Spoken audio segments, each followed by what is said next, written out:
mga kaibigan, ha? Magandang balita ito. Palakpakan natin. Palakpakan.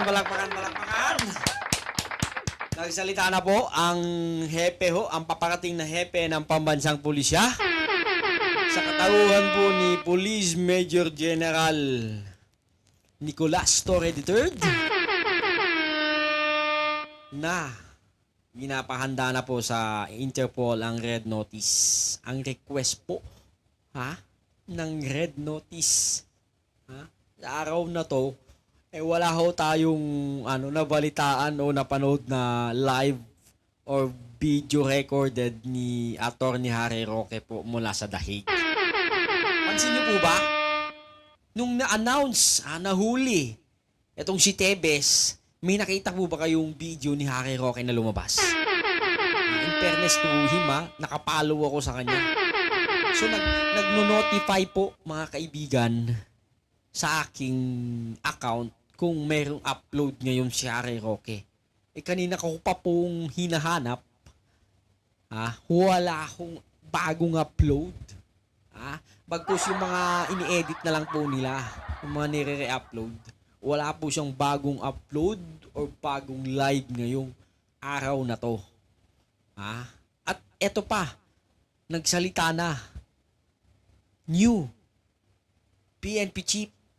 Eto sinabi niya, panoorin nyo. Ano sabi ni Police Major General Nicolas Torre III? And we are also notifying the Interpol. We are requesting for the assistance of the Interpol for the arrest of Mr. Roque, who is... Wow!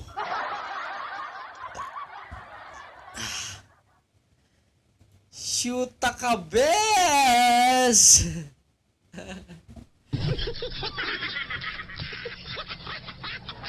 Ano sabi ni General? Sa mga... Sa iba pang mga akusado dyan, Oo. hinahanap na rin natin. And we are also notifying the Interpol. At saka, mga kaibigan, maniwala kayo dito kasi nung sinabi niyang nasa lupa si Kibuloy, talagang nandun sa lupa. Nung sinabi niyang pinanindigan niya na hindi ako aalis dito hanggat hindi ko kasama si Kibuloy, ginawa niya. Pinanindigan niya. So, malay mo, Harry Roque. Malay mo. Who knows? Sunduin ka dyan. Hindi siya uuwi hanggat hindi ka nakakauwi. What the heck? Requesting for the assistance of the Interpol for the arrest of Mr. Roque, who is currently abroad. Okay, sir, kamusta ang Palakpakan natin. Palakpakan natin na may kasamang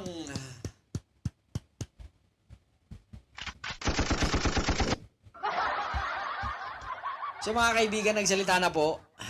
Although, in fairness ano lang to, matagal na to siyang mga 1 week ago na tong statement niya to. Pero para sa iyo yun, Harry Roque, nagsalita na siya. Ikaw na susunod. Kasi, pauwi na si Tebes This is on the plane right now. So maybe tomorrow, next week, or next the day, you will be bring back home. Bring back home. Bring back home.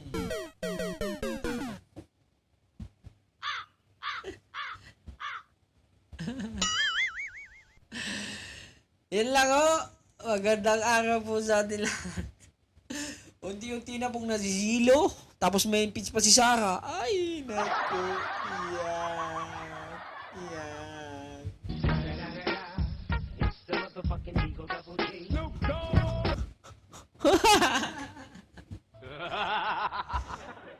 Ay, naka.